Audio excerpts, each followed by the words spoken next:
Hi Nigel, before I do today's roundup, what are your thoughts now on the Online Safety Act? You know, the act that you said that you're going to scrap. It's just that they've actually prosecuted some people under that act, and you are not going to Adam and Eve it. You know how I say in all my videos about CSA and CSE that actually the biggest perpetrators of these crimes are the people sitting in the living rooms with people, as opposed to the people coming over on the boats or the people in the hotels?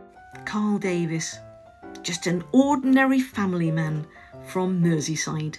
I mean, I say ordinary, there's nothing really ordinary about him, is there? He used 6 different personas to absolutely hound a child, eventually even meeting her in real life. It's just that you haven't made a comment on it. Nor did you make a comment on Tyler here, who also got done under that act. I went online looking to see what Sarah Pochin said, because apparently she's going to be your Home Secretary. But other than saying all foreign criminals would be deported within 6 months, but not actually saying how they would get deported, and refusing to rule out the fact that you might want to process asylum claims over in Gibraltar or the Falkland Islands, she hasn't said anything much. Anyway, speaking of wankers, sorry to hear that you're still having problems in Kent. One of your staffers have said that it's really bad there. And there's even suggestions that Lyndon should resign. It's like they want her to just fucking suck it up, isn't it? Anyway, don't worry, because Nadine's got your back. She's out there today saying there's a revolution coming.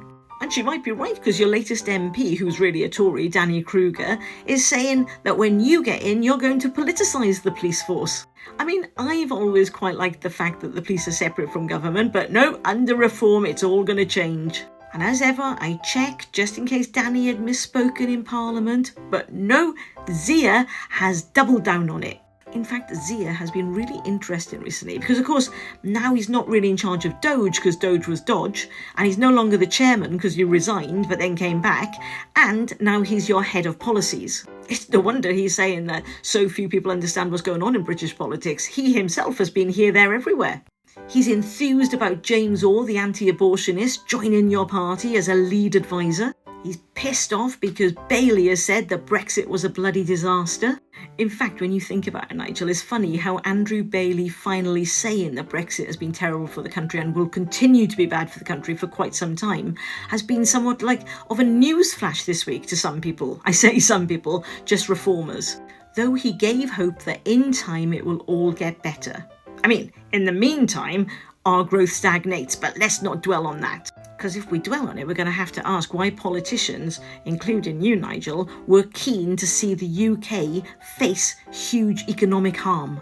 And why, it's only 5 years later, are people permitted to actually say it. Anyway, back to Zia, he's doing the media rounds, though interesting how GB News forgot that he's no longer the chairman. Anyway, he's cross because he's saying there's an insane amount of scrutiny on Reform councillors, failing to acknowledge, of course, that Reform are the only party that platform their councillors on national media. Plus, of course, local newspapers are always putting local councillors under scrutiny. But I get it, Zia doesn't want scrutiny for your guys. But look, I think Zia's losing the plot because he's got into a bit of a fight with this guy, Big John the Bosh father, who was on LBC just pointing out that he loves a bit of patriotism, but if people are being intimidated by the flag, maybe we should reflect on what we're doing. So Zia is now suggesting that the media went out of their way to find Big John. But Big John has got a huge social media following. But he's saying that the media are now pitting Big John against Tom Skinner, simply because they both say Bosh.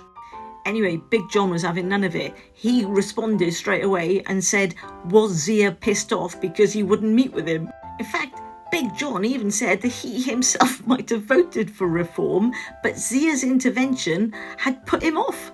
Anyway, I'll leave the last word to Big John, who called Zia a plonker. Bosh! Anyway, as you were.